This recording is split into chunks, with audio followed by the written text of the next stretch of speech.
Today is Saturday, April 11th, 2020.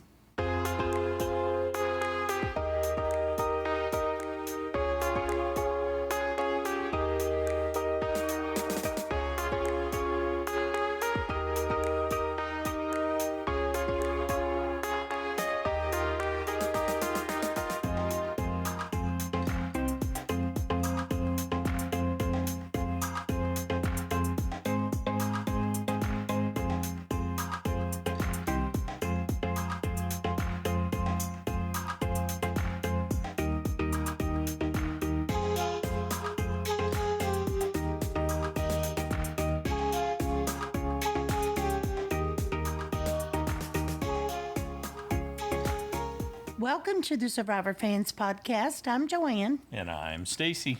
And this is the listener feedback show for week 9 of Winners at War. Before we get started, I have to offer a couple of corrections. One, you were right. Sophie said that he did not need to worry. And I had somehow read that as in he did need to worry. And I thought that had tipped him off, but you were correct. And another was that I had that wrong about the idols, but now Probst has come back and reversed his decision again. There was like a third thing too that I got wrong. I've been on a roll the last 2 episodes. You get a lot wrong. I just ignore it. I figure you'll figure it out eventually. I was wrong about something too, because I remember saying, no, you were right about that and you were right about something else. So I was only right about one thing. So, no specifics for what you were wrong about. I imagine whatever you said, people know that you were wrong. And there we go. Or that you were right. Yes, so. There we are. We'll talk a little more about it because I think there's still some confusion about the idols that Natalie and Rob bought on Edge of Extinction. But we'll talk about it when we get to it. There we go. We'll get to it in turn. Anything else you want to add? I don't believe so. Let's kick it off with Pete. Hey, Joanne and Stacy. This is Pete from Boston calling here. Wow. This episode was insane. My head was spinning, and I am glad with the outcome, even though some might say it was predictable. But I'm letting out a great big finally, this guy is gone, and sing with me. Na na na na, na na na na. Hey, goodbye. And this is for you, Adam. In the words of Hulk Hogan, what you gonna do, brother? That is what you get, Adam, for thinking there was an idol. Now you must feel the wrath of the old school players' therapy on the edge, brother. Good luck. That's what you get, Adam. What were you thinking about? There's never been an idol at Tribal. Now, I know there was one in Game Changes, if you remember, in Sarah's season that she won, but that was never found. Who knows? But Adam is just crazy and he panicked. I guess you give him credit for trying, and he finally went home because no one trusted him anymore, and he's just opening up his mouth. But I think Ben got a little bit lucky there. I thought he might get voted out because he's opening up his mouth. Nick dodges yet another bullet as well. He might be the next one to go. And somehow, again, Tyson avoided his name being written down. Way to go, Tyson. The only old schooler left, really, although he won in season 27. And I love that Jeremy's still in there. When Michelle is in there, I don't know what she's going to do with that advantage that Parvin Danny Boatwright found for her there. Sometimes I'm gagging when I hear a squeaking voice.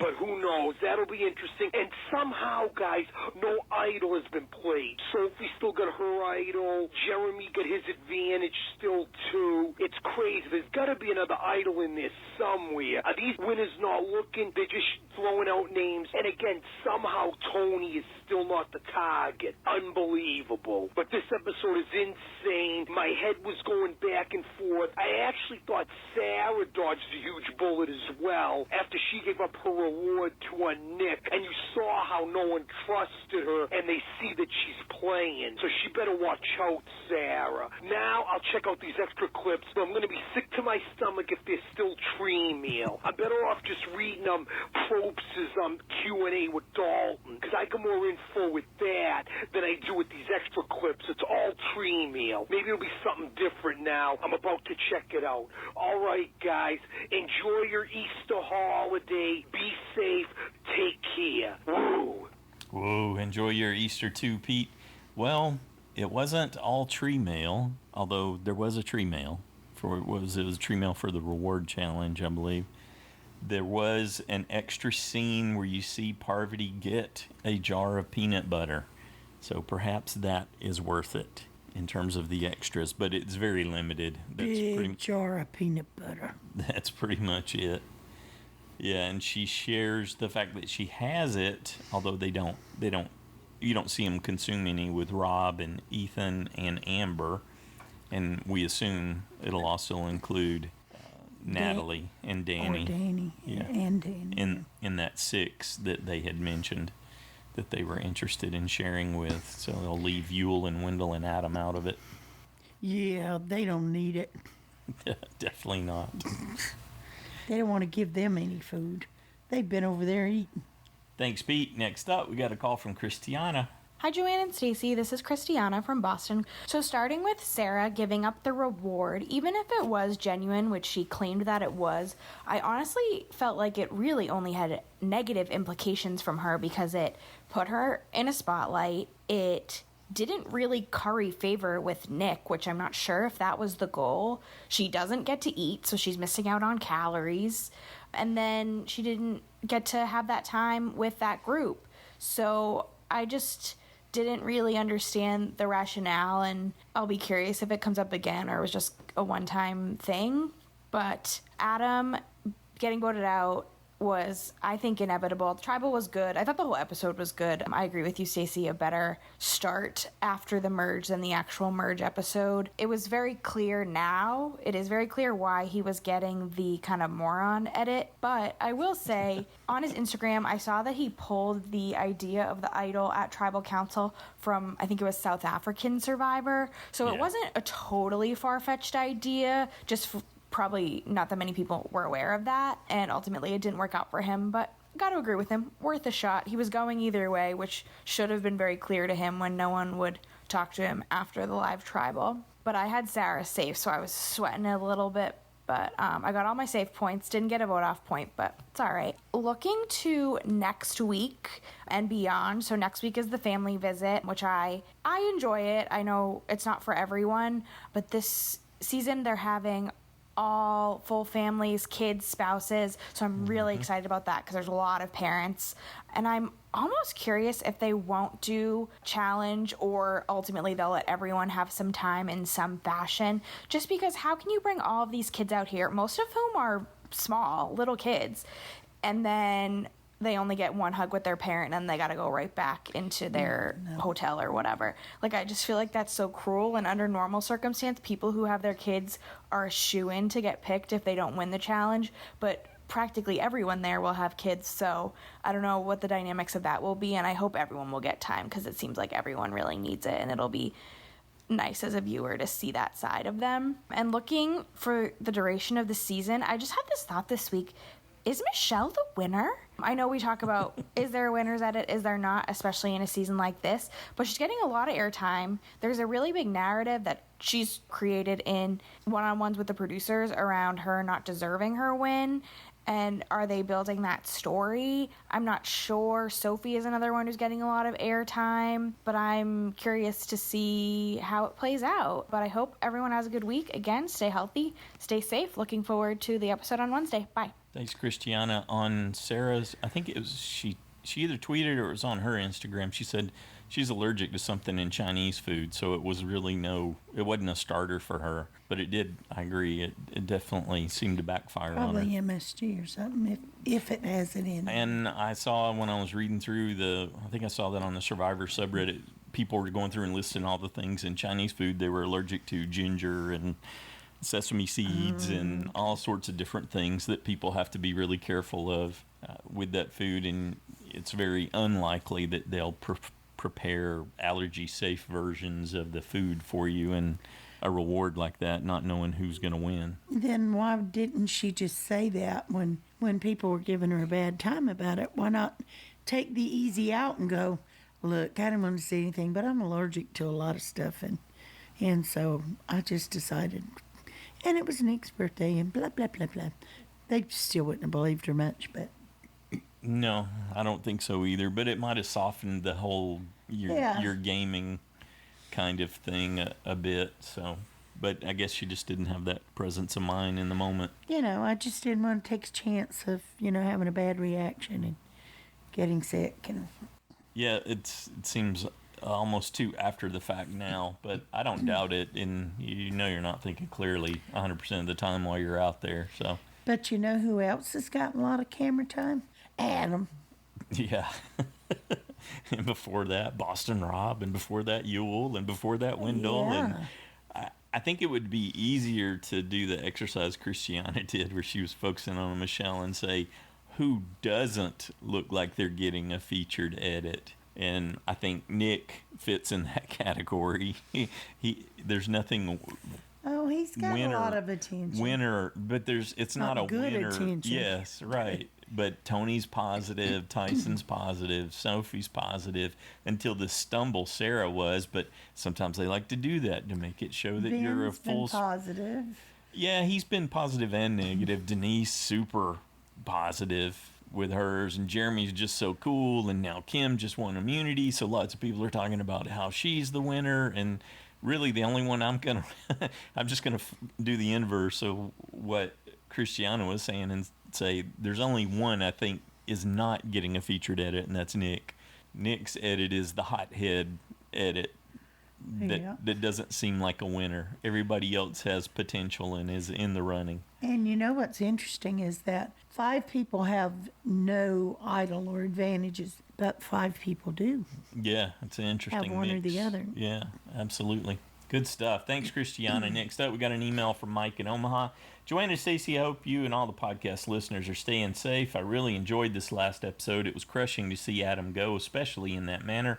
I am a fan of Adam, just on a personal level. He seems like such a nice guy. It also stings that I had him marked as safe. There's the crux of it. We know that pain. Us too. Yeah. This week after repeatedly having him as my vote off. Go figure. Me too. As soon as he launched into the bit about Jeff Probst's podium idol, I was like, oh no, he's going to try it and it won't work. All that being said, I think it was a mistake for everyone else. Adam didn't have anyone to turn to, not really. Voting him off was such a nothing vote. It advances everyone 3 more days, and that also means they have 3 less to get rid of people who are much bigger threats. I want to talk about Denise. I think she's smart to bury her head and let everyone go crazy. The part that worries me is that she's clearly on the outs. As I said last week, I think she'll still be here next week, but her path to the end might not be without an immunity streak. Oh, Denise, I hope you can win. I think she might be able to get to the end nurturing her relationship with Kim, except that if she goes to the end with Kim, she's losing to her. Interesting.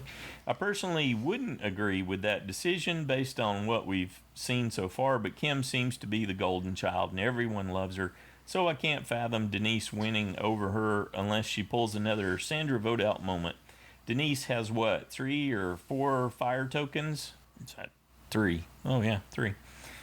I hope she can spend them wisely once again. People kind of have to know that she has them for her to be able to make something out of them, huh? Speaking of tokens, Michelle spending 4 to get that advantage to me seems suspect. Now, of course, if it saves her in the game, it was definitely worth every penny. Well, which is it?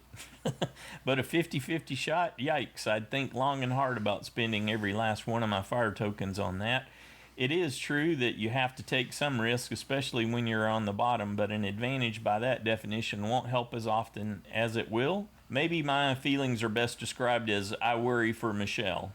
She didn't really have an option to negotiate, so that's not part of how it's working here.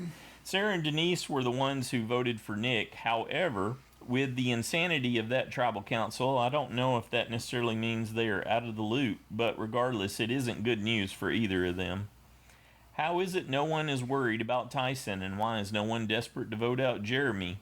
Are these people so calorie starved that they aren't thinking properly? I think everyone needs their own jar of peanut butter. Yeah. I love Tony and Tyson, but I wouldn't let either one of them near the finals. I'm so thankful for this show right now with the COVID-19 situation more than ever. I've been looking forward to every Wednesday. This last episode, I got a chance to view it with a couple of my friends, which was a nice change of pace. All right, always better shared. if Nick doesn't go next, I think that Tony, Tyson, and possibly Sarah might be in trouble. Thank you so much for your guys' podcast. It's excellent. Thank you, Mike. Good job. Next up, we got a call from Cameron. Hey, Joanna, Stacy, and Survivor fans. This is Cameron from North Carolina. Danny and Parvati proved to be bigger Survivor nerds than me when they found that advantage. I couldn't tell you what anyone that was on the edge of extinction did while they were there. Granted, it was only 2 seasons ago. Very glad we actually got to see the reward challenge this time. I guess my prayer was somewhat answered in that we got a challenge that wasn't standing still and focusing. Granted, it wasn't the immunity challenge. Of course, there was a game move at hand for what Sarah did for Nick, but I think I saw a bit of her being genuine there. I respect it personally. Don't know why Jeremy and Tony had to act like she's trying to play the martyr card so hard. I get the sentiment of Michelle's fortune cookies, but 4 tokens is definitely more than I would have been willing to spend on that rinky-dink advantage. Maybe she'll be immune for 1 tribal if she flips it? Couldn't have been me. On the topic of Michelle, dang, she really hasn't been good in these immunity challenges so far. Her edit's been great, and I agree on that front with my fellow superfans of the podcast, but I can't see her making Final 3 at this rate. Nights like that, where so much happens on your screen, make them the hardest to talk about in the recap, honestly, but I gotta say it.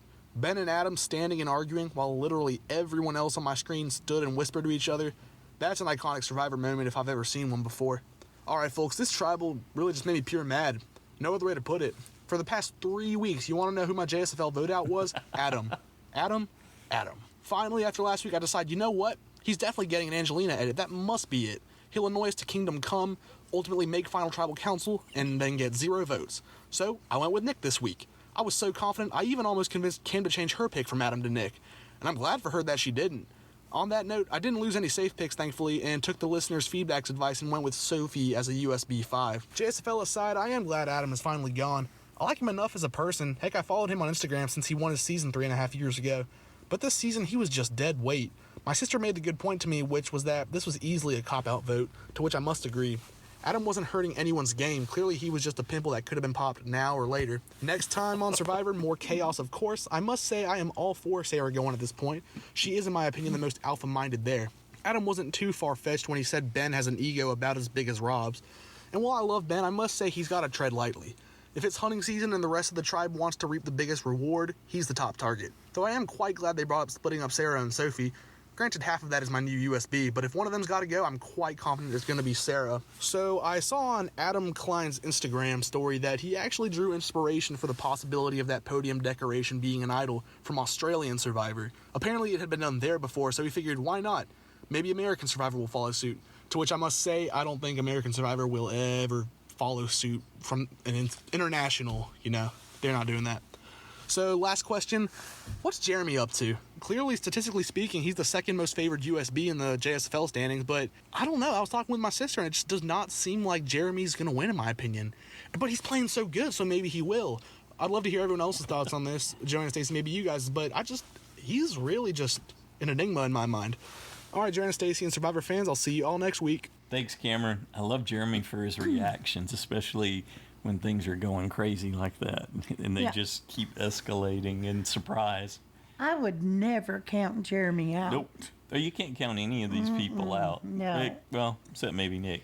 Well, and even if I do think they will target him eventually, but he would be one of those that I wouldn't count out winning his way back in either. True. So he could, even if he did get voted out, he could still get back. Mm-hmm. Yeah. Though, it depends on the challenge. He hadn't done that great in these challenges, so the individuals, but, you never know. Well, he just won he won the first individual immunity challenge for the males. Yeah, the first one. But this last one. Well, he was doing pretty good and then lost his balance. Not really. He was entertaining. We'll just leave it at that. I'll leave it at that. But, yeah, no, he didn't do that well with that. And Adam's reference was to Survivor SA, Survivor South Africa, like Christiana was talking about. Thanks, Cameron. Next up, we got a call from Kim. Hi, everybody. It's Kim from North Carolina. This is a little bit of stream of consciousness note-taking. Adam's going to grab that idol at the tribal. I can't wait to see what happens when he does that. That shot of the yoga was absolutely gorgeous. I happened to notice that when the shot was from the front, Natalie is on Parvati's right side, and then the shot from behind, Natalie's on Parv's left side. But still a great shot. So at the reward challenge, Sarah, what's that move? I'm thinking maybe she just doesn't like Chinese food. I don't understand that. And I don't like Adam. Why did they give the flip it coin to Michelle? I guess it was just because they knew she had 4 tokens. Yep. I didn't really understand that move. Kim wins immunity. I think her star is going to rise going forward. And I think Tony's going to grow as we go forward. I like his hyena plan. He's really growing on me, and I didn't like him at all in his first season. Let's see. Another question I had, Ben and Sarah are tight? I don't know. I got really confused. I think Ben talks too much.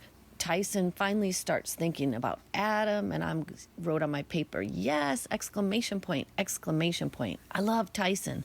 I don't like Adam. Next time on Survivor, when they showed Sarah saying he's got to go, we thought it was Nick, but it turns out she was talking about Adam. I think when Ben tells Adam that he knows what's up, that's going to reflect badly on him with the other people, because you just can't tell business to everybody, because then it blows up the plan. And I could not follow all the whispering at Tribal Council and everything. But at the end, I said, yay!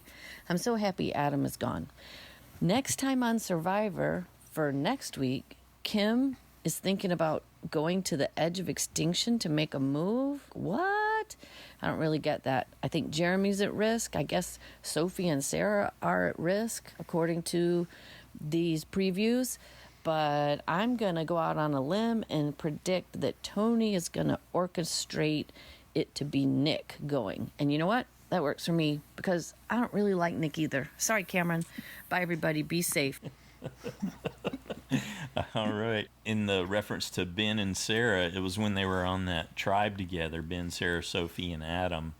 And Adam realized that Ben had a much better social game and was connecting with Sarah and Sophie. That's, I think it trails back to that. That's where that reference came from. Well, and with Kim, I took it to mean not that she was wanting to go to exile to make a move. Right. Just that she wanted to make a big move, and she was willing to go to exile to make it. If she had to. She was willing to take on the risk. Take the risk. That meant that she would end up at it would turn on her. But I don't think she wants to go there. No, she's not planning on going to edge of extinction to move. Yeah. It was the take on the risk that could send her to the edge. Right. Yep. Thanks, Kim. Next up, we got an email from Barbara in Long Island. Hi, Joanna and Stacy. Now that Wendell and Adam are gone, it's Nick's turn in the bad edit barrel, isn't it? He's coming off like a paranoid, spoiled brat. Or maybe that's who he really is. The humanitarian Sarah gives her food reward to Nick and then votes for him at Tribal. Okay, then. The last time there was a 50-50, Detective Dean won. Will Michelle be as lucky if she has to use it? If Survivor fixes it so that Boston Rob wins the season, I'm going to pull a Nick and throw a hissy fit, but then be right back here whenever the next season comes along. Next out, Ben. No, it's certainly going to be Tyson. Or maybe Denise. No, make that Sophie. Wait, it's got to be Tony, right? No, wait. Take care, everyone. I think you captured that sentiment. You nailed it, Barbara. Yeah, really well. Excellent. Good job. Next up, we got a call from Shahin. Hello, Jai and Stacey. This is Shahin here from Australia, giving my opinion on week 9 of Survivor. Starting off with I guess Nick and Michelle, they were really, really livid about that decision. They both were looking for blood. People could say, oh, I don't blame them. I blame them. They created that whole scenario for themselves. They got themselves in that hole, and now you got Nick on a blood rampage. I think you make your bed, and if you don't put your eggs in enough baskets, that's what happens. So I probably don't mind seeing the back of Nick and Michelle anytime, soon. I hope they go. I don't really care for players that don't make the bigger moves or aren't proactive, at least, in controlling their own destiny. The reward challenge, not really too interested with regards to the reward challenge. I didn't find it interesting. The only thing that was interesting that came out of that reward challenge was Sarah giving away her reward.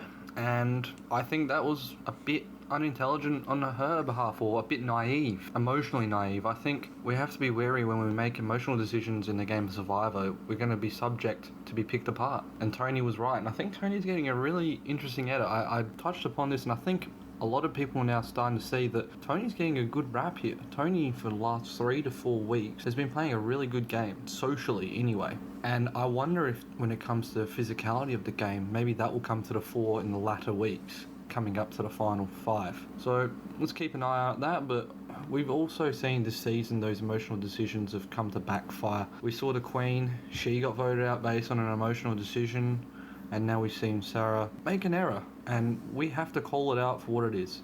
The immunity challenge I did like. I do like that immunity challenge, and we've seen it a few times. I reckon we've seen it in Cagayan, and I reckon I've seen it Caramoan, I reckon. So I do like it, and my boy nearly got it in the end, but unfortunately lost his balance. So what I didn't really like was that scramble. I thought that was really choppy. The whole everyone exploding, your name, my name. These guys should know better.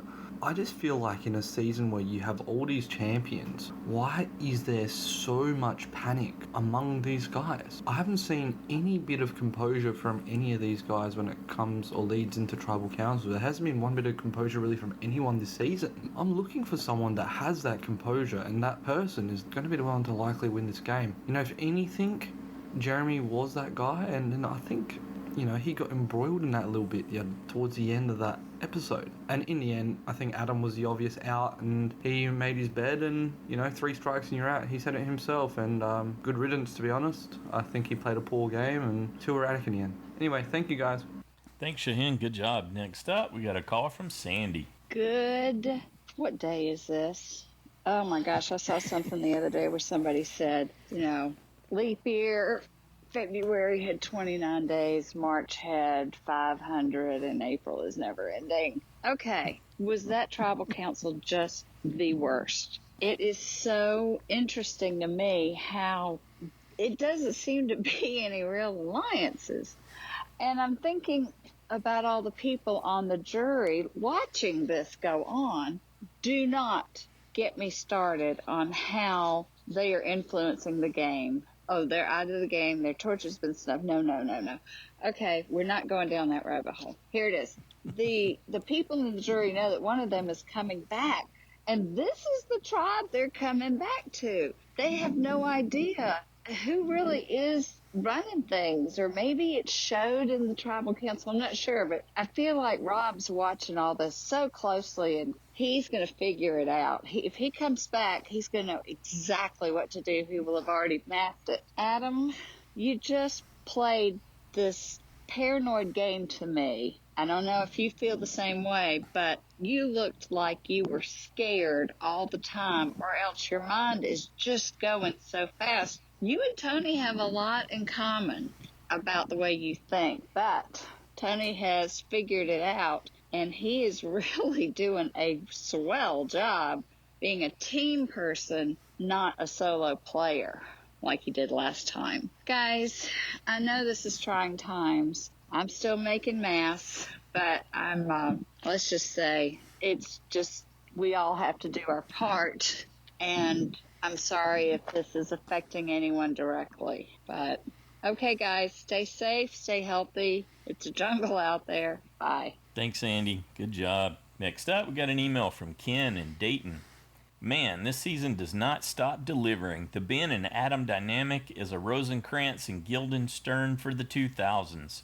Adam was one of the all-time great Survivor narrators with a story that had one of the most satisfying, entertaining, and just plain fun endings. Adam said earlier in the season that Ben was playing like Boston Rob, and Ben sure proved it here.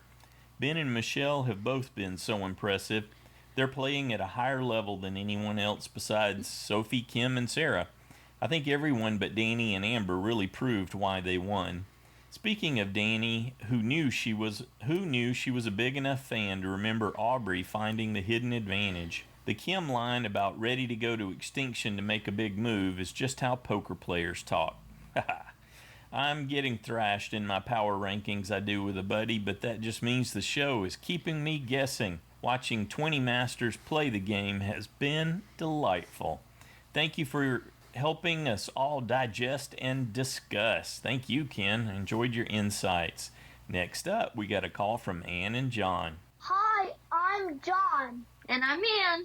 Good job, Lou, for winning the reward challenge. Yes. Did you like that reward challenge with the fishy puzzle? Yeah. And what did you think of the immunity challenge? It was funny when people were like falling off there. Whoa! Yeah, and then you tried to do that too. You tried to jump off the couch too. And then what did you think of Tribal Council when Adam tried to take apart the Tribal Council? That was super funny. It was super funny. It was like, oh, ground! And then it's like, oh. I guess that's not anything. Yeah. Yeah, I could not stop laughing when I saw it. I was laughing so loud for like 10 minutes. Then afterwards I felt really bad for him because I felt like Jeff was leading him on and stuff, and he did see it from another Global Survivor episode, so he did have some reason to think it could be an idol. I think I'm a never edger because I'm really, really sick of the edge of extinction. But hopefully after the season we won't see it anymore. John, you got any other ideas? No. Okay, well, good talking to your Survivor fans, and we'll talk to you next week. Bye. Bye. Thanks, John. Thanks, Ann. I like that. Never edger. I'm in that group, too. Next up, we got a call from Noelle-n-Immie. Hi, everyone. It's Noelle. And Immie. Calling from Albuquerque with our feedback. I really liked that episode. It had a lot going on, so much that as soon as it was over, I just restarted it and we watched it all over again. Yeah. Oh, Tony is so funny because at Tribal Council, he was cracking me up. He was, what do you want to do? We got to go. This is how it works. We got to go. We write the name down and we put it in the jar. And then Jeff goes and gets the jars and he comes back and he reads the names. That's how it works. It was so funny. Adam's like, I know that's how it works. That was so funny. I love that. It was like Survivor 101 with Tony. Mm-hmm. He cracks me up. I'm glad he's there because some of the stuff that happens is really serious and we need a good chuckle. Yep. I really suck at predictions this season. I had Adam safe and I had Jeremy going and nobody even mentioned Jeremy's name. He was like the one name that didn't even get brought up. Actually, he did once. Really? But it was really hard to notice. I thought it was in the preview for next week. No, it wasn't. That was a fun episode. I can't wait to find out how Parvati and Danny are going to spend their new tokens on Edge of Extinction. They were talking about getting money, but then they never went back to Edge of Extinction. I mean, the show didn't go back to Edge of Extinction to show us what they ended up buying with that. I'm curious about it. I can kind of see what people have been saying about how Edge of Extinction takes up too much of the episode because it's like you can't have both storylines going in a 1 hour episode. It's just too much to cover. And so I'm more curious about Edge of Extinction right now because that's where my favorites are. But if it was the other way around, I might be like, I don't need to see Edge of Extinction. I'm sad because all these immunity challenges that they're having, Parvati would have won all of them. They're all perfect for her. They're like all about balance. And they're ones that she's done well on before. So it just makes me really bummed out that she didn't even get a chance to participate in those. What do you think, hon? Well, I think since we're talking about immunity challenges, the one where you had to stand in the ocean on the platform, kind of. Yeah, that platform that was shaped like a triangle? Yeah. Tony's fall was hilarious. It was way better than Jeremy's, in my opinion. Tony is so funny. I think he was too far back on that platform, and that's why he lost his balance. I would have done really well on that one. I have great balance. What do you think is going to happen in the next episode? I don't know, but I think I also would have done good on that challenge because it's basically kind of like being on a balance beam. Yeah. Are you going to keep your USB the same or change it? I'm going to keep mine too. I have Parvati. I'm not sure if she's going to win, but I'm keeping her because I've done such a bad job so far that I don't like having the extra points of picking the right winner is not going to help me at all in JSFL because I'm just not good at this season. So I'm just going to keep Parvati because I like cheering for her. I'm going to keep Yule because I don't really want to pick anybody else. All right, everybody have a great week. Thanks so much for the podcast. Bye. Bye.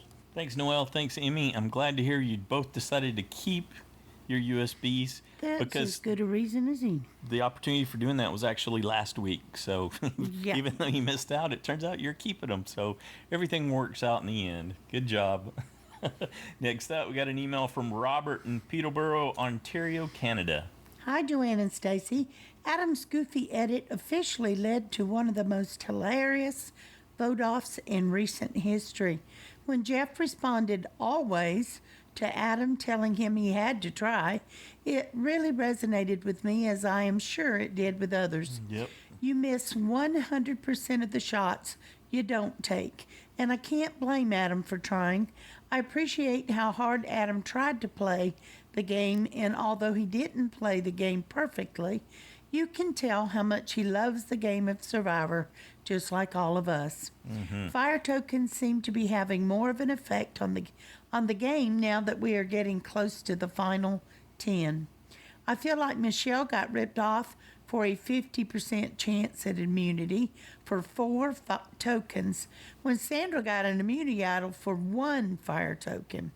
I don't think Natalie got to price her idol. When did that change? Just this week. Yeah. I think it was a smart idea to buy it, though. You don't know when or if more opportunities to buy advantages will come. Exactly. Next week should be an interesting episode. The logical vote-off would still be Nick or Michelle, but I suspect with the crowd narrowing that a bigger target will go home. I think Denise might find herself on the outs. What do you guys think? Of course not. That's our U.S. We're biased. We're not the best ones to answer, but she doesn't seem to be the focus right now. So. Not right now, no. I look forward to hearing everyone's feedback. Happy Easter and stay healthy, everyone. All right, thanks, Robert. Next up, we have a call from Nicola-n-Jackson. Hello, Survivor fans. This is Jackson and Nicola. Today, I got my other vote out point of getting Nick. Is it Nick? No. Adam, I mean. Yeah. Adam, I mean. Except I had Nick to go, so we didn't get any points. But you were right. Thank goodness, because he did not like Rob actually. He tricked him about never putting his name out, and he tried to think that idol what Denise had looked like the thing on that vote out stand, and he thought it was an idol. He did. But it couldn't come off. You remember him writing Rob's name down? Tricking Rob? Yeah, he did. He did? Oh. What about the challenges this week? Oh, yeah. The challenges where they had to put that fist puzzle, I would be really good at that. That would be easy for me. Oh, yeah?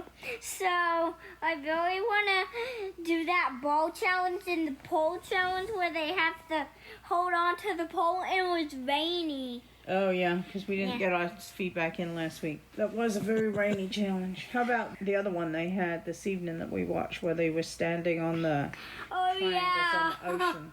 Yeah, that was very hard because they survived the first one, the second one, then nobody survived the third one. Yeah, not very long, did they? Because they had to do like a balance beam. You're going to have lots of core strength for that. In balance, if you can't control your balance, you'll just fall over straight away. And you really do not want to make a fish challenge, because that fish challenge where you have to try and fit all those things together, that would be hard because you have to find the end to make them go together. Yeah. Well, we enjoyed the challenges. We enjoyed the show. Who's going to go next week? I'm hoping Nick. You're hoping Nick? Because I want all the boys to go out so the girls can rule. Girls rule this place. Okay, let's hope. All right. Well, thanks for all you do, Joanne and Stacy. We'll talk to you next week. Bye. Bye, Survivor family. Bye. Thanks, Nicola. Thanks, Jackson. Good job. I think Grandma's trained him well. Girls rule. I think there's definite influence at work there. Next up, we got a call from Drew. Hey, Joanne and Stacey. Hey, everyone. This is Drew. Calling in some quick feedback. This one's going to get a lot of buzz. A lot of people are going to be talking about this one for sure, especially as it rolled around for the last 15 minutes or so. That was pretty nuts. But, yeah, challenges are fine. Nice to see a reward. Shake things up a little bit. It was nice to see that Sarah's... this is going to sound bad. I just never have been a fan of Sarah. I'm just kind of been over Sarah from the beginning. So it's kind of interesting to see that gesture toward Nick kind of fizzle and maybe even blow up in her face a little bit. So that'll be interesting to see how it plays out. But I feel like Nick there's a little bit of frantic in him that is going to really cost him. And I think that I can understand it because there are all these other bigger threats around him, and his name keeps coming up. And he's like, why? I mean, when he asked, why is my name coming up? I was like, well, because, people's names come up. But then I thought, I guess compared to someone like Tyson or a Tony or a Sarah, you'd be like, why are you going after me? These people can actually win immunity, and these people are not to be trusted, and these people are working together. So I could see that, but I'm just not a big fan of Nick either. Sorry to say. Well, I'm not too sorry. But I thought the extinction stuff was more filler still, but I actually really like this new Parvati. It's funny because it's been a lot of time since she started playing when she had a certain character that she would go for, but it's like our little Parvati is all grown up. She has a little bit of thought process going on that she wouldn't have had normally. Shared that information with everybody, and she wants to share her potential prizes with other people. You never know how that's gonna work out. But let's just go ahead and give her the winner of the week because she's evolving, I think. I don't think it's gonna, it's not gonna win her the game, but it's just interesting to see how she's changed. Loser of the week, I'm gonna give it to Adam. Someone on Facebook on the Survivor post about that non-hidden immunity idol saying, oh, I wish it were real. That would have been epic. And I was like, you guys, it was epic anyway. Mm-hmm. I'm so glad he went for it. And, it's kind of like you want to just cringe and die from proxy embarrassment. But at the same time, he had a point. If he didn't go for it, he'd probably spend the rest of his life wondering until, he asked Jeff at the reunion show, and Jeff said no, it was nothing. But he had some guts to go for that. But at the same time, it was so awkward and so embarrassing. So, I'm going to give him the loser of the week also because when you're cornered and you're arguing with people like that back and forth between Ben was really, it's like when you are watching family members or a married couple or roommates or whoever, coworkers argue, and you don't want to get in the middle of it, but you're stuck there. It felt like that. And I think that Ben was trying, and I think that Adam was, I guess, trying too, but too hard. Anyway, loser of the week's going to go to Adam, and hey, I got a vote out point on him. So didn't think it was going to happen for a minute. And they started talking about my new USB Sophie. So that was a real close one. Gosh, how many times has that happened? Okay, have a great weekend, guys. Talk to you later. Bye. Thanks, Drew. Indeed, that happens much too often. You pick somebody new and boop, they're gone. Good deal. Next up, we got a call from David. Hey, Joanna and Stacy. It's David in Pittsburgh. And wow, what a chaotic finale to that last episode. Before I start trying to figure out what happened at Tribal Council, I wanted to reply to my message to you guys last week. I was asking about what happens to the tokens that the players on the edge have, and Stacy, you said that they were invalid now, and according to Jeff Probst's original comments, you were correct. And now I see that Jeff has issued a correction because I guess he was confused by it as well. Anyway, now he says that those tokens are still good. So that means that Rob and Natalie still have enough tokens to, I guess, buy an immunity idol if they get back in the game. But that also tells us that some people out there really aren't playing the game anymore. Amber is one, of course, because anything she gets goes to Rob. But Parv, also, she could have stayed with Danny, and they could have kept it for something other than peanut butter. And, 4 tokens would have given them, one of them, something to play when they get back in the game. But anyway, I just thought it was interesting that those tokens they're giving up something out there, at least they're going to get something for that. Now about Adam and his crazy moves, I really thought at the end he may be right. I wasn't sure, but I noticed that when they showed the reactions as Jeff was ready to say whether it was a immunity idol or not, that they were really on the edge of their seats. But now I'm understanding a little bit better because Adam is a fan of Survivor, and apparently on Australian Survivor, something like that happened. There was a hidden immunity idol, I don't know where, but at the Tribal Council, and I'm sure Adam, being a fan of the game, saw that and was his chance to save himself. I felt that what happened with him in this game was that everything fell apart at the end. He was just playing too hard, but he wasn't the one that originally brought up Sarah's name. So he agreed to it. I think Jeremy brought it up, but then he got thrown under the bus. In the end, he voted for Sarah. Denise and Sarah voted for Nick, and all the rest voted for Adam. Ben, you lied, and Sophie, you lied too. I guess that's Survivor. Talk to you next week. Bye. Definitely. So, David, what Probst is referring to in the interview this week is the idols.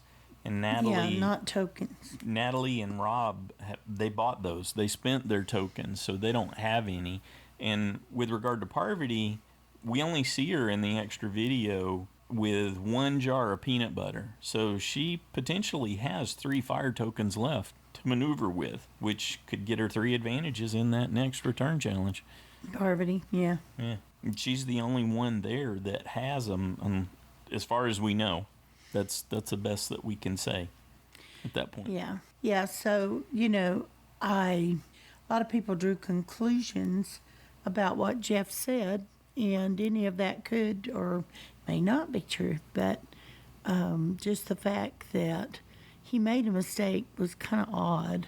That he had forgotten that part, yeah. Yeah, and said, oh, no, those idols aren't good anymore. And then came back and said, oh, wait, no, I'm wrong. If they get back in the game, then those idols will be good. It all happened over a year ago, so I'm going to cut him a little slack. Okay. That and COVID-19. And he does, when you see his episode recaps, I'm guessing that he's in Hawaii. I guess it could be some other South Pacific island, but it does not look like he's definitely not at his house in California, which we've seen shots. I think one of his earlier recaps was out of his backyard there in Southern California. So this one looks like he's somewhere in the South Pacific because there's a lava rock wall. I think it's the main thing. At least that's palm your trees. dream. So. Yeah, that's what I'm guessing when I'm watching. So maybe he's got a whole bunch of other things going on. In any case, the word that he uses is idols in reference to Natalie and Rob. So they have... I took that to mean that our first take on it was indeed correct. That they bought those and they're holding on to them, and they'll have them if they manage to win. If they get back in, yeah. Yeah. Of course, it won't do them any good. They can't sell them. And they can't get the tokens back. Yeah. So there we are. Thanks, David. Next up, we got an email from Yazz and Connor from Northern California. That was a common response for this episode. Wow, wow, wow. We were laughing out loud quite a bit in this episode. Thanks for the comic relief, Adam, during this scary shelter-in-place time. Too much wasted time at EOE, which I hate. I'm beginning to think the producers are doing all they can to get Rob back in. I read that he and Natalie actually got their tokens, but it's the idols back. I wonder if it hadn't been Rob, whether they would have done that. Connor and I didn't understand why so many players were throwing Sarah under the bus for giving up her reward to Nick. Seemed like she was genuinely just being nice. Also, so what if it was a strategic move? This is a competition and everyone's trying to play their games and gain alliances. What's wrong with her doing that? Connor thought Nick was acting like a brat after Sarah gave him the food and was disappointed in him. Connor and I liked the immunity challenge. Connor liked Ben's karate moves. Okay, you thought it was karate. I thought it was rodeo. I'm surprised Kim won because she's so tall, but Connor says that because she's so lean, she wouldn't have made it tip too much to one side when she moved. Interesting. The time back at the island before Tribal was crazy. Seemed like almost everyone's name was thrown out at some point. We were worried for Sarah, one of our safe picks, as it seemed like she might be going home, all for giving Nick some food. Adam went nuts at Tribal, thinking the decoration was an idol, really had us laughing at the TV. Has there ever been one at Tribal before? No. Ben and Adam were like bickering brothers. We could barely follow what was going on because so many people were talking at once. Connor and I were actually a little disappointed to see Adam go because he really does provide a good laugh. If this season ends like 38 with someone coming back from EOE at the end of the game and is able to get the win because they had so much time with the jury to sway them and bond, it's really going to be a big disappointment. I agree with you 100% there. For me, that will mean 3 seasons in a row that ultimately bombed. That's all we have for today. Bye. Good job. Thanks, Yazz and Connor. See, now, I thought Ben was pretending to surf. He looked like he was on a surfboard to me with the hand movements and trying to... Mm-hmm. You thought rodeo. Yeah. Yeah, like how the rodeo riders use their arm for balance. Yep. Good job. Thanks, Yaz-n-Conner. Next up, get a call from Slappy.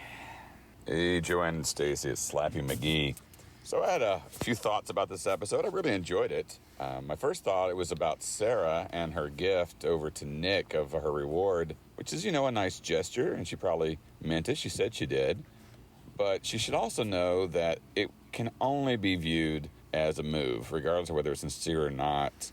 And you just don't do that. It's just not a smart play. So from a veteran player like that, it's weird that she would do that. Even if, either way, if she meant it or if she meant it as a move, she should have known either way that it was going to be viewed as a move, and it would put a target on her back. So you just can't, unfortunately, in Survivor, you just can't have these nice gestures because they ultimately are viewed in a negative light. So I don't think that was a good play on her part. Also, I was happy to see Adam voted out. Even though he was childish throughout the whole episode, and for the last several episodes, he's been very childish. And he's like, don't treat me like a child. Which is, come on, man. You don't act like one, you crazy guy. But even though all that, and I didn't like him, and I'm glad he voted out, when he tried to get the idol off of what he thought was an idol, off of Jeff's podium there, it did show that he was playing. And that was probably his downfall. He was playing too hard. He was too desperate. He was playing too hard. He was trying to make a bunch of moves. Everyone recognized it and just realized that not only was it too hard gameplay, it was just annoying. So that's probably why he got voted out.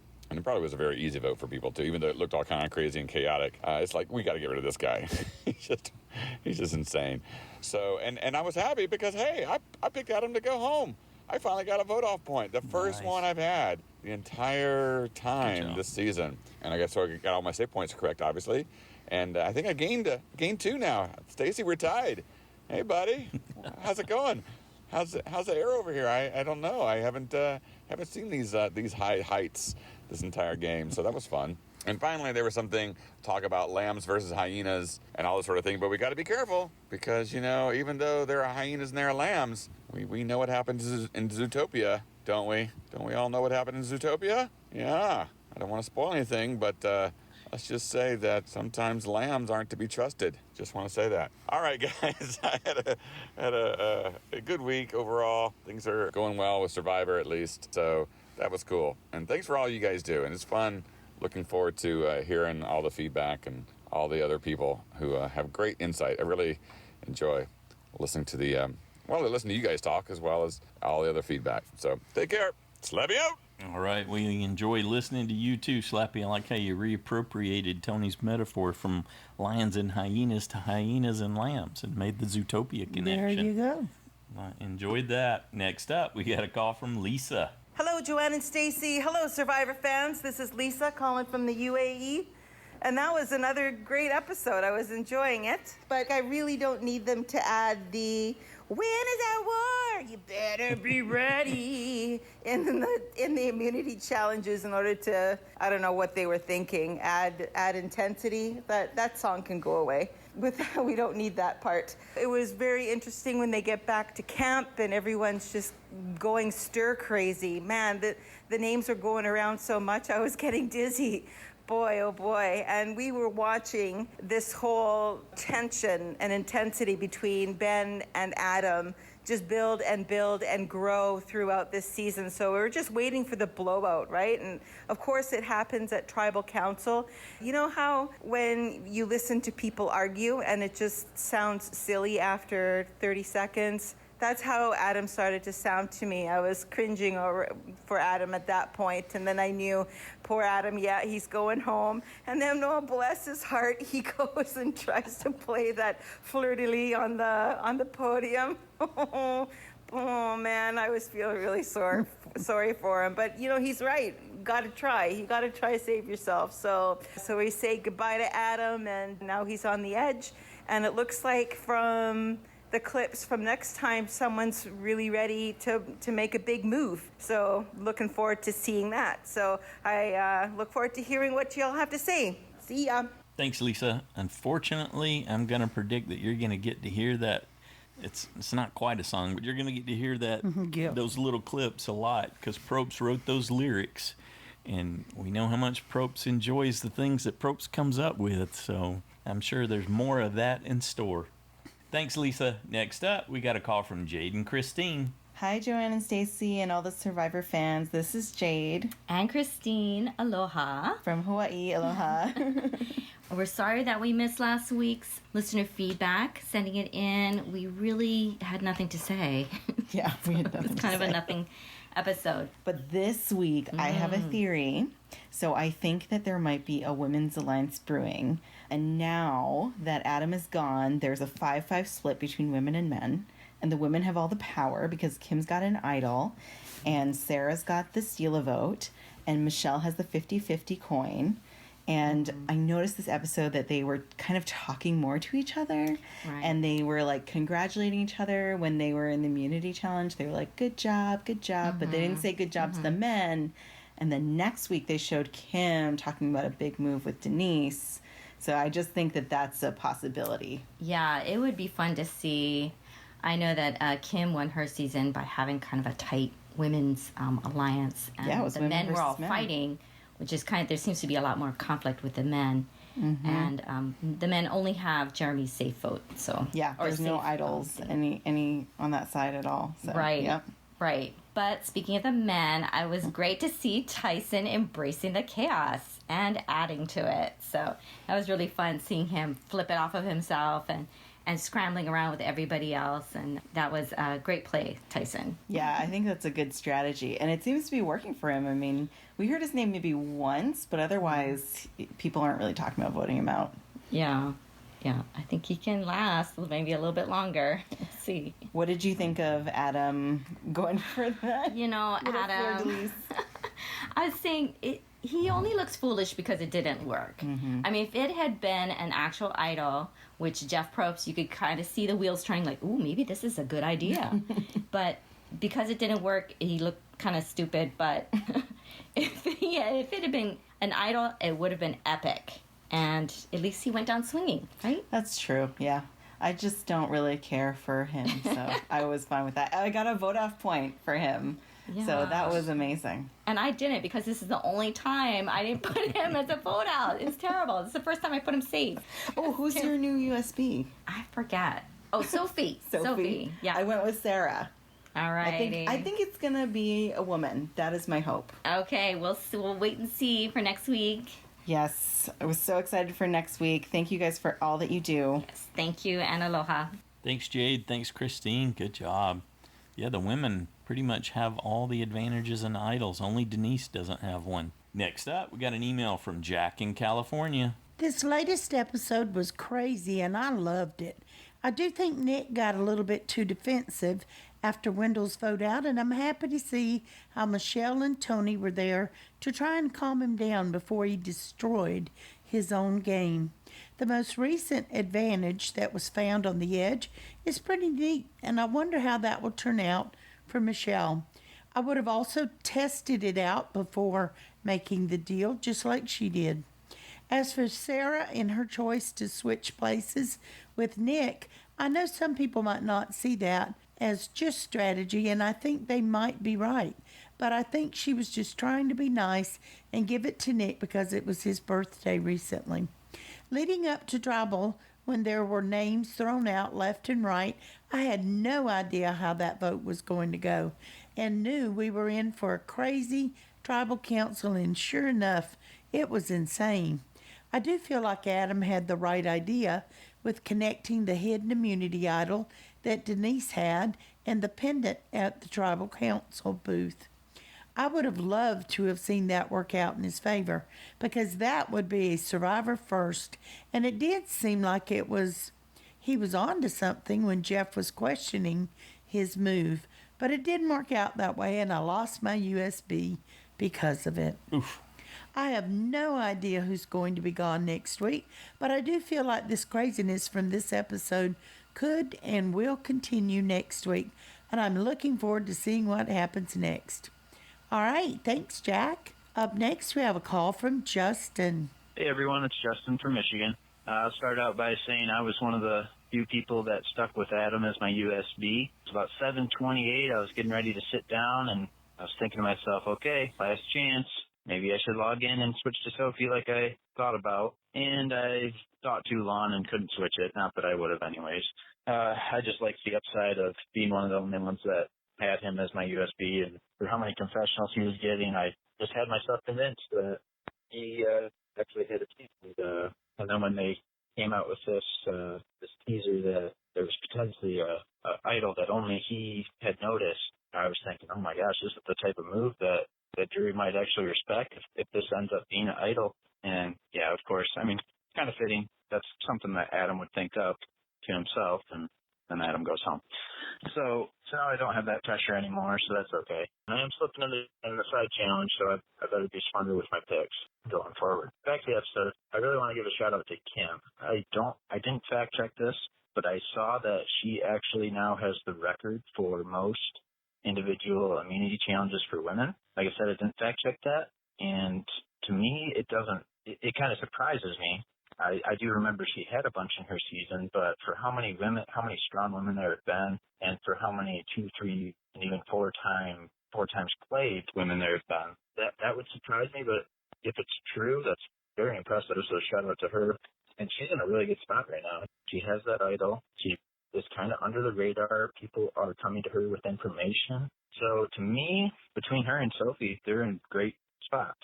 Sophie's going to have to use her idol eventually. Her name's starting to get brought up a little bit. And with her being kind of tight with Sarah, I'm not sure if everybody perceives it that way, but if they realize that her and Sarah are a pretty tight team, that's going to make her target bigger going forward. With all the commotion around camp and all the names being thrown out, the 3 people that identified themselves as the biggest threats, Tony, Ben, and Jeremy, their names didn't come up. So, I mean, who's to say who's a big threat and who's not at this point? Names are getting thrown out. There's a reason to vote everyone off that's there. That was the case coming in, and it's still the case. It's going to shift every single week. So it just makes picking in JSFL so difficult, but it also makes it so entertaining. You can be certain it's going to be someone, and then they're not even considered. So that's the fun of the show this season, and I'm really looking forward to the rest of the way. Here in Michigan, it was 65 and sunny, which is beautiful for this time of year here, and that was yesterday, and today it's snowing. So at least we have here in Michigan the weather to entertain us during these quarantine times. So hopefully everybody's staying safe. Have a good one. Thanks, Justin. Good job. Next up, we got a call from Kyle. Hey, Joanne and Stacey, Survivor fans at home. This is Kyle from Calgary, Canada, calling with this week's feedback. I thought it was a good episode with a lot of fun moments. I thought Sarah giving her reward up to Nick was a sweet gesture, and I don't think it made her look weak. I think it made her look human, which there's 2 different things. Also, I'm wondering if Sarah has an aversion to Chinese food and she didn't want her stomach to hurt with a pending immunity challenge coming up. I can't imagine that Fiji Chinese takeout is all that good. I also thought it was really funny watching Jeremy after the immunity challenge. He was just sort of sitting on his bench waiting for people to come up, and every time that somebody came up with a different name, he was more and more surprised, like we were. So it was Adam. He's like, okay, got it. And then it was Nick, and he's like, what? And then he was, no, it's Sarah. And he's like, what? What is going on? And then finally, it was like Tyson or something. I don't know. It was a funny time to see him do that, because we were doing that on our couch at home, the same that he was. Lastly, I thought Adam's move for the Adam Idol, let's call it, I thought that was smart, honestly. He's taken a lot of heat on social media. People think it was a dumb move and made him look stupid.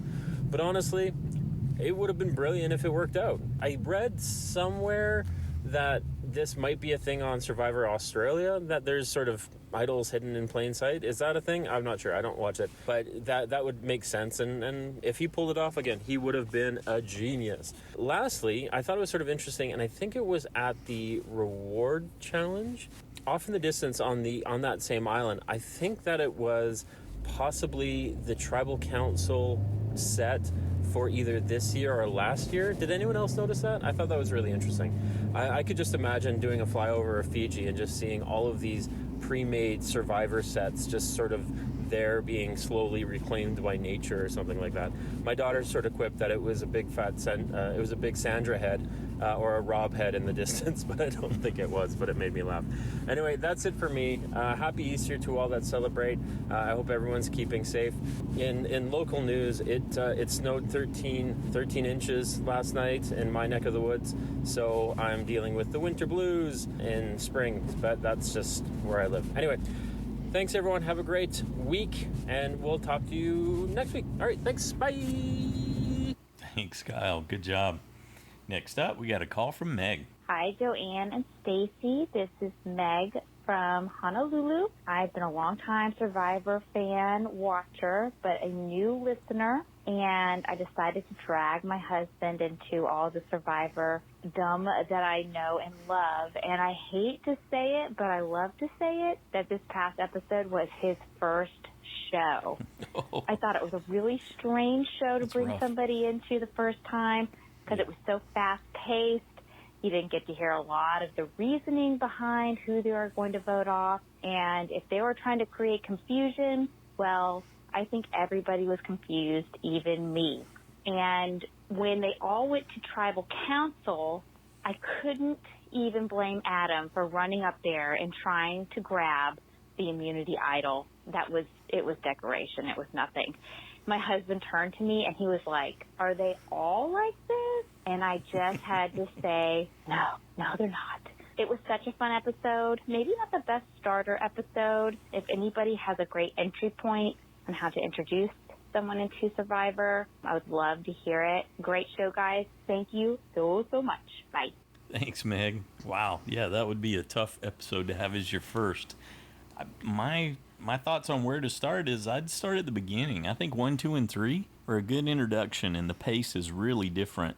I might skip 4. I don't know that you need to take all the heaviness that's in 4, but 1, 2, and 3 would be a good one to do, and then Pearl Islands. Yeah, then definitely Pearl Islands, so you could get some of that reference there. Yeah, there's a lot of good ones, but those are good ones to start with too.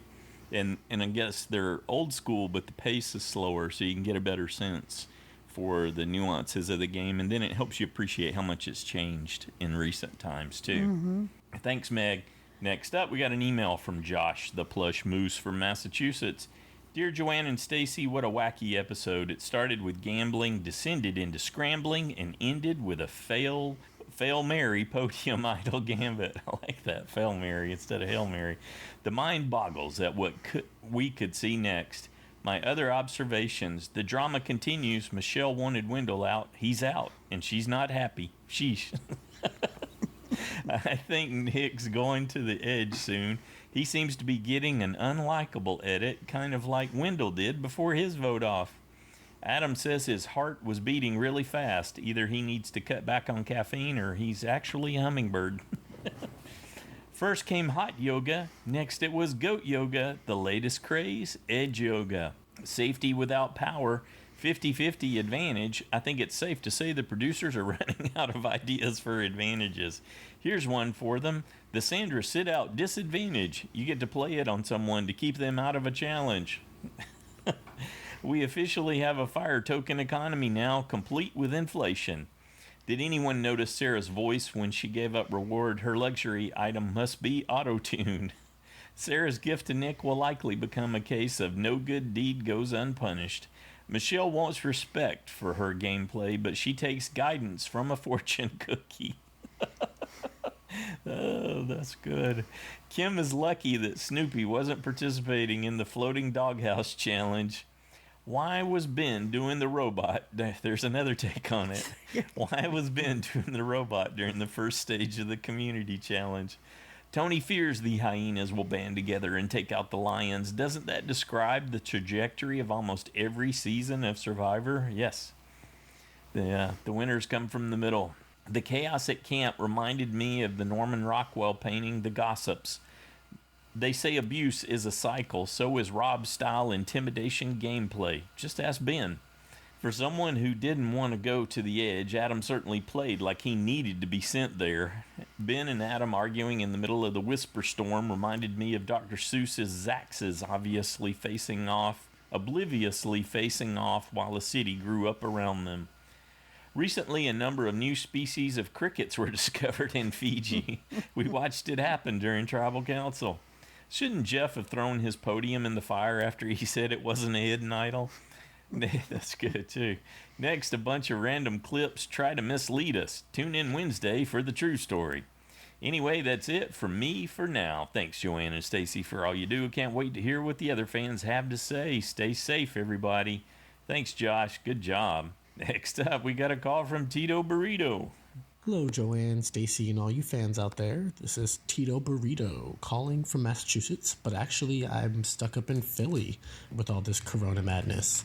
It's been a while since I last wrote in, so I figured I'd give something during this epic season. But actually, that's the first point. This season's kind of been low-key and kind of dulling out. I was expecting constantly big moves, and I know that these fire tokens are supposed to be giving us a new dynamic, but they've really actually been slowing down the dynamic of the game because people are either so worried or so influenced by how much they can build up. I hope that in the future, at least with Michelle being the first start, people will start throwing these things to the wall and seeing what happens.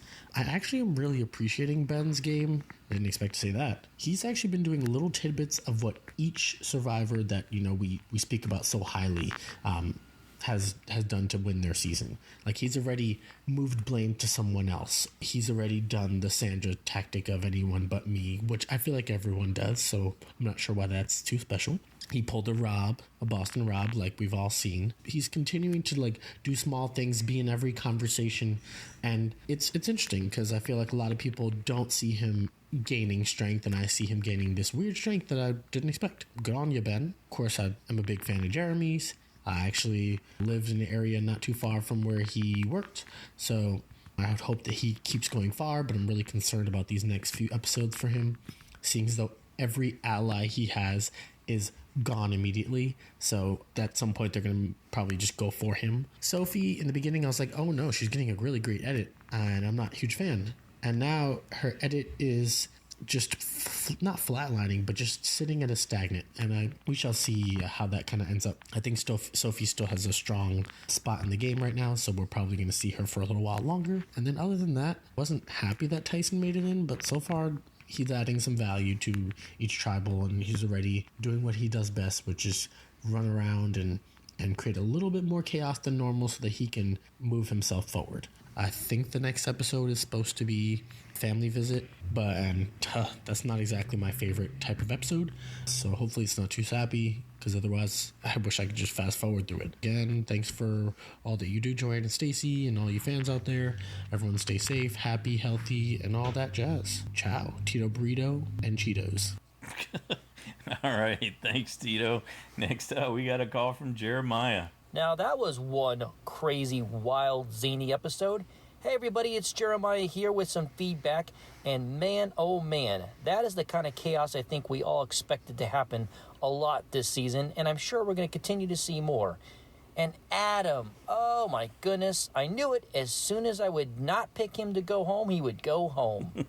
Ironically, 3 years ago this week, I met Adam Klein for the first time at a reality rally convention here in Temecula. And one thing you learn pretty quickly is this guy is a gigantic Survivor nerd. And that came through pretty clear this season when you watched him play. Because unfortunately for Adam, he's one of those type of players that may be a Survivor nerd, and he lets it get the best of him by overthinking things and playing too hard. He mentioned even in this episode, his poor moves eventually caught up with him. And I know what happened to him this week at Tribal Council probably makes him look kind of silly and foolish. But honestly, I love that passion from Adam, that he never gives up. Adam is a student of the game. He knew that International Survivor has done that exact scenario before, and he went for it. He had nothing else to lose, so why not? And I have a feeling that someday Survivor US will have an idol in plain sight during Tribal Council, and somebody will play that idol and will probably just call it the Adam idol at that point. The other big talking point this week happens to be, of course, the reward that Michelle was able to get. I think we can all agree that a coin toss flip advantage was definitely developed to create great television. And I will admit, it probably will do just that. Come on, think about it. If someone's game is on the line and it comes down to a coin flip, yeah, that's going to be exciting to watch. Personally, I think it's kind of silly. But you really cannot blame Michelle for going for it. She clearly was on the bottom and she needed some kind of leverage. But if her position in the game was better, then hopefully she wouldn't have spent 4 tokens to get it. Now this week on Know-It-Alls, Rob Cesternino brought up a pretty interesting idea on maybe how someone like Michelle could have utilized her 4 tokens in a different way. He suggested, what if she took the 4 tokens and basically bribed someone who's in power and asked them, hey, if you keep me safe, I'll give you a token for every tribal council I make it through. And this got my wheels spinning. We all know that Jeff, of course, likes this currency for Survivor, so we're probably going to see it in future seasons. So what do you guys think? Do you like this idea? And what other creative ideas could we think of to help other survivors in the future be able to utilize and work for their advantage down the road? Basically using as a bribe to get some kind of service. It's definitely a fun thing for all of us to discuss and ponder about. Well, anyway, that's it for me. As far as next week is concerned, I guess I'm leaning towards either Nick or Tyson at this point. Hopefully some of the other listeners will have some other suggestions for me to think about. All right, well, that's it for me. You guys take care. Until next time, this is Jeremiah from Southern California. Thanks, Jeremiah. In the Q&A with Probst this week, he said they'll never do that because he doesn't want to risk having people tear up his set, which you can guarantee now means that they will do it because he lies to us all the time. He said he would never do Outcasts again, and look at the mess that we are in now with the edge of extinction. So I agree, it'll come back even though he says it won't right now. I like the idea of using the token to buy loyalty from somebody, but that could just as well backfire hugely because other people will still, number one, they could still think you have that many tokens, and if you don't, what are you doing with them? They know you're doing something with them, but all they have to do is one person tell, and then they take them out to get rid of the risk of them doing that. What do you do in any negotiation typically? I mean, that's a negotiation, right? So you say Yes. 1, and I'm going to say 2. 4. Oh, okay. I want them all. And I think Rob might have gotten that from Wendell, because that's essentially what Wendell was saying to Parvati. Give me 2, and we'll vote out whoever you want to vote out. Mm. So I think he might have borrowed that idea from Wendell a little bit. But yeah, I think there could be something to it. There's lots of ways to envision using them differently, but you're where Michelle is, you're on the bottom, you have a chance at something, which is you're at 0, and this gets you to 50-50. I'm still with take it. I would have taken it. I don't think you want to fool around and try to wait for a better deal. I know, but you have to admit it will be way more exciting if it doesn't pan out than if it does. No, I don't think that's the case You at don't? all. I do. No. Think, oh no! I don't think that makes it more exciting. Wasted 4 idols and then it didn't for work. tokens. Yeah, I Well, think just yeah, the I meant opposite 4 of what you tokens. said. Oh, well, okay. Thanks, Jeremiah. Next up, we got a call from Jen. Hi, everyone. This is Jen in California. I just have one quick thing to say, and I just want to say that I am really proud of Adam for taking that chance and asking if that was a hidden immunity idol at Tribal Council. I know he played kind of crazily, and he did that because he was banking on the fact that that was a real idol. But I am definitely a go hard or go home type person. I'm also a big fan of the concept that there are no stupid questions, and if you need answers to something, you ask it even though others might think it's a stupid question, but that's how you succeed in this world, is by not holding back and giving it your all. I know that Adam probably was a little bit embarrassed, and I know that everybody was laughing at him, and it kind of returns you back to junior high, high school, where, you know, if you put forth that effort and ask that quote-unquote stupid question, everybody laughs at you, but this is a game for $2 million, and Adam, I think, left it all out there on the field, and he should be proud of himself. And that's it for me. I can't wait to hear everybody else's thoughts. That's the only thought that I could think of for this past week. Till next week. Bye. Thanks, Jen. I agree. I think that was Adam's highlight of the whole season right there. Next up, we got a call from Paul. Hey, Paul in Louisiana, and here are my thoughts on Episode 9, War's Not Pretty, or as I'm calling it, Where's the Parvati that I used to know? I mean, really, what happened out there? Why was she sharing information when there was no need to? I'm sorry, but these mothering instincts have ruined her. And I mean no offense to mothers out there. It's just that, come on, Parv, what were you thinking? But then she turns around and sells the darn thing for 4 tokens. A bit high? Yeah, I think so. Talk about price gouging. But I guess Michelle is distracted now that she can't monitor Wendell all day and she's not thinking straight about the price she's paying for what? A 50-50 chance? Personally, I think she should have countered with a 2-token offer. So, yeah, I have mixed feelings about this. But then what does Sarah do? She gives away her plate at the Chinese buffet. What the heck is happening to Survivor? I guess she didn't want to spend the day at the water well trying to quench that inevitable Chinese thirst. Still, when you start feeling all warm and fuzzy inside over someone's birthday that happened the day before, well, you're probably headed towards a blind side. Now, I was never trusting of Tony's Cops R Us alliance with Sarah, but when he pulled her aside and calmly asked her what she was thinking, well, I realized then that he truly is playing with her and not against her. Well, for now anyway. I guess I was actually hoping that he'd put her in a headlock and start rapping on her brow with his knuckles like Biff would to Marty McFly. But no, instead we saw a sincere Tony talking to Sarah. Which brings me to, where's the Tony that I used to know? Now this episode was just too soft and cuddly for me, or at least it was until we got back to camp after Kim won immunity and everyone lost their mind. But no one more spectacularly than Adam. The Ben and Adam conversation, yeah, Ben did nothing wrong there. Adam was just freaking out again because he wanted control and no one would let him have it. And I'm sure he was thinking, this can't be happening again, when Ben asked him to name names. And you know, I thought Ben handled it beautifully, with a perfect undertone of, fine, then I'm not playing your game. Adam, you know, ever since day one, he's tried so hard to play like a boss, but in the end he came off looking like a weasel in a pack of hyenas. And as for that immunity idol in plain sight grab, well, yeah, he looked a bit foolish, but I can't blame him for trying. Anything is worth a try, but boy, that thing was anchored on there, wasn't it? And now to the big question. Why did I pick Adam as safe? No, that's not the question. It's, who goes next? Honestly, I think Jeremy is the guy they should be going after. All in all, he's in a great position, and he's strong. I mean, really, really strong. Plus, I want one of the women to win, because I like them better than any of the men that are playing. Denise, Kim, Sarah, or Sophie would make excellent winners to me. Michelle and Nick, not so much. Wait, Nick is... never mind. But if it's a male winner, I'm hoping for Jeremy or Tony. But I'm going to have to say that Jeremy is blindsided this week because I feel people can't help but notice him. So there you have it. Be safe, everyone. Happy Easter, and enjoy the show. Bye. Thanks, Paul. Jeremy's got that exit tribal advantage, though. Any sense of danger, he can just check out. So... and he's or he could go home with it in his pocket. Usually pretty good at seeing what's going on. He's generally on the right side of the vote, so, and he's got people looking out for him still. I think that's the main thing. You look at Adam and he just had no connections.